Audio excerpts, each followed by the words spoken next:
അസ്സലാമു അലൈക്കും വറഹ്മത്തുള്ളാഹി വബറകാതുഹു. മഗ്രിബ് ഇശാഇനിടയിൽ ഈ 4 കാര്യം നമ്മൾ ശ്രദ്ധിച്ചില്ലെങ്കിൽ നമ്മുടെ വീടുകളിൽ പൈശാചികമായ ബുദ്ധിമുട്ട് എന്തായാലും കൂടി വരും എന്നതിൽ യാതൊരു സംശയവും ഇല്ല.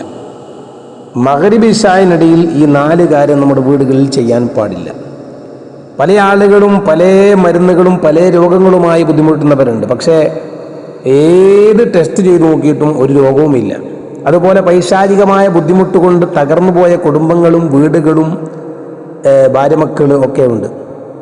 അപ്പോൾ ഈ ബുദ്ധിമുട്ടുകൾ മഗ്രിബിനിടയിൽ ഒരു കാരണവശാലും നമ്മുടെ പിഞ്ചോമന മക്കളെ പുറത്ത് വിടരുത്. ചെറിയ കുഞ്ഞുമക്കളെ അവരെ പുറത്ത് വിടാൻ പാടില്ല. മഗ്രിബിനിടയിൽ അത് പൈശാചികമായ പിശാചിങ്ങനെ ഇറങ്ങി സഞ്ചരിക്കുന്ന സമയം കൂടിയാണ്.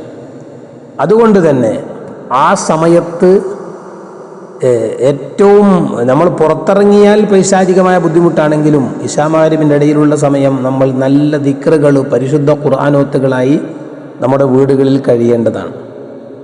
മറ്റൊന്ന്, മഗ്രിബിനിടയിൽ നമ്മുടെ വീടുകളുടെ വാതിലുകൾ തുറന്നിടാൻ പാടില്ല. പൈശാചികമായ ബുദ്ധിമുട്ടുകൾ നമ്മുടെ വീടുകളിലേക്ക് ഏൽക്കാൻ അത് കാരണമാകും.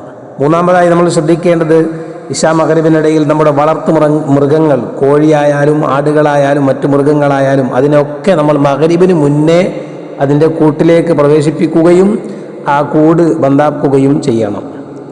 അതുപോലെ മഗ്രിബിനിടയിൽ ഭക്ഷണ പാനീയങ്ങൾ, പാത്രങ്ങൾ, ഭക്ഷണമുള്ള പാത്രങ്ങൾ, വിളമ്പിയതോ അതുപോലെ വിളമ്പാനുള്ള എല്ലാ പാത്രങ്ങളും തുറന്നിടാൻ പാടില്ല.